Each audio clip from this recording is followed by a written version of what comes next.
ओम नमो भगवते वासुदेवाय। हिंदू धर्म में शायद ही ऐसा कोई त्यौहार होगा जिससे कोई जुड़ी हुई पौराणिक कथा या कहानी ना हो। मकर संक्रांति का पर्व और उसके साथ जुड़ी हुई कहानियाँ भी बहुत प्रचलित हैं। इस साल मकर संक्रांति 15 जनवरी के दिन मनाया जा रहा है। धार्मिक मान्यताओं के अनुसार मकर संक्रांति के दिन ही गंगा मैया भगीरथ के पीछे पीछे चल के कपिल मुनि के आश्रम से होती हुई सागर में जा मिली थी। और ये भी कहा जाता है कि इसी दिन भगवान विष्णु ने असुरों का अंत भी किया था। और इस पर्व के साथ साथ एक कहानी है जो धर्मराज से भी जुड़ी हुई है। अब आइए हम उस कहानी को सुनते हैं। मकर संक्रांति पे धर्मराज की कहानी। एक समय जब पृथ्वीलोक पे बब्रू वाहन नामक एक राजा हुआ करता था। उसके राज्य में किसी भी चीज की कमी नहीं थी। इसी राज्य में एक हरिदास नामक ब्राह्मण भी निवास करता था, जिसका विवाह गुणवती से हुआ था, जो कि बहुत ही धर्मवती और पतिव्रता एक महिला थी। गुणवती ने अपना पूरा जीवन सभी देवी देवताओं की उपासना में लगा दिया था। वे सभी प्रकार के व्रत किया करती थी, दान धर्म भी किया करती थी। इसके अलावा वो अतिथि सेवा को भी अपना धर्म मानती थी। ऐसे ही ईश्वर की उपासना करते करते वह वृद्ध हो गई। जब उसकी मृत्यु हुई तो यमराज के दूत उसे अपने साथ धर्मराजपुर ले गए। यमलोक में एक सुंदर सिंहासन पे धर्मराज विराजमान थे और उनके पास ही चित्रगुप्त भी बैठे थे। चित्रगुप्त ने जब धर्मराज को प्राणियों का लेखा जोखा सुना रहे थे, तभी यमदूत गुणवती को लेके पहुंच गए। गुणवती यमराज को देख के थोड़ी भयभीत हो गई और मुंह नीचे करके खड़ी हो गई। फिर चित्रगुप्त ने गुणवती का ब्यौरा निकाला और उसके बारे में धर्मराज को बताया। धर्मराज ने गुणवती का पूरा ब्यौरा देखा और बहुत प्रसन्न हुए, लेकिन फिर भी उनके मुख पे थोड़ी सी उदासी सी छाई हुई थी।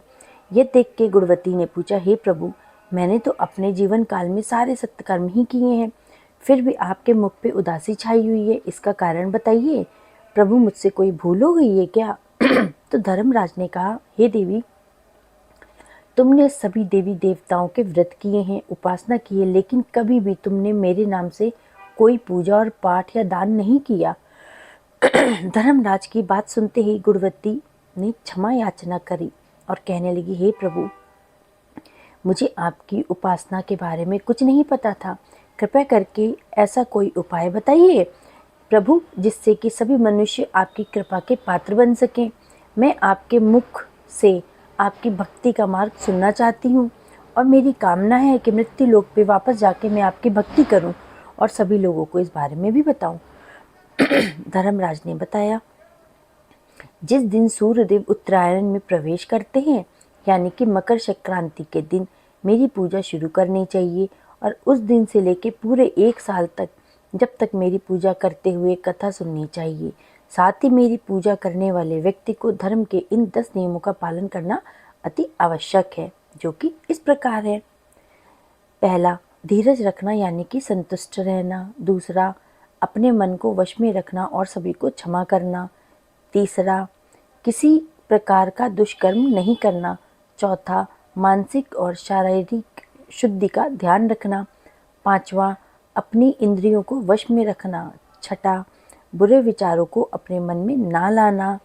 सातवां, पूजा पाठ और दान पुण्य करना। आठवां, व्रत करना और व्रत की कथा और कहानी को सुनना या सुनाना। नवां, सच बोलना और सभी से अच्छा व सच्चा व्यवहार करना। और 10वां, सबसे आखिरी, क्रोध ना करना। धर्म के इन सभी लक्षणों का पालन करते हुए 1 साल तक मेरी कथा नियम से सुने, दान पुण्य करें और परोपकार वाले काम करें, गरीबों की मदद करें और अगली मकर संक्रांति पे इस व्रत का उद्यापन करें।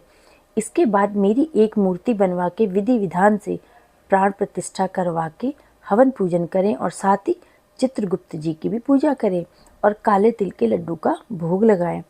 इसके बाद ब्राह्मणों को भोज कराएं व बांस की टोकरी में 5 सेर अनाज का दान करें। साथ ही किसी जरूरतमंद को गद्दा, तकिया, कंबल, लोटा, वस्त्र आदि का दान करें। संभव हो पाए तो गौदान करें। धर्मराज से व्रत की पूरी कथा सुन के गुणवती ने पुनः धर्मराज से प्रार्थना की कि हे प्रभु, मुझे फिर से मृत्युलोक में जाने दीजिए, जिससे कि मैं आपका व्रत कर सकूं। साथ ही इस व्रत का प्रचार भी लोगों को मैं कर सकूं, उनको बता सकूं कि उनको ये करने से कितना ज़्यादा पुण्य की प्राप्ति होगी। इस पर यमराज ने गुणवती को धरती लोक पे फिर से जाने दिया। धरती लोक पे वापस आके गुणवती ने धर्मराज के द्वारा बताए गए व्रत के बारे में अपने पति को बताया। मकर संक्रांति आते ही गुणवती और उसके पति ने ये व्रत शुरू कर दिया। इस व्रत के प्रभाव से उन पर धर्मराज की कृपा हो गई और उनको मोक्ष की प्राप्ति हुई।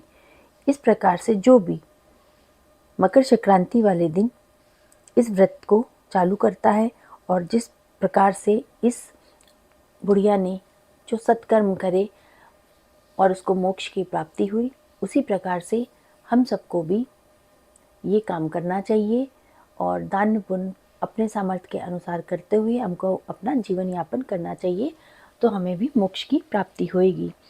ओम नमो भगवते वासुदेवाय। ओम नमो भगवते वासुदेवाय।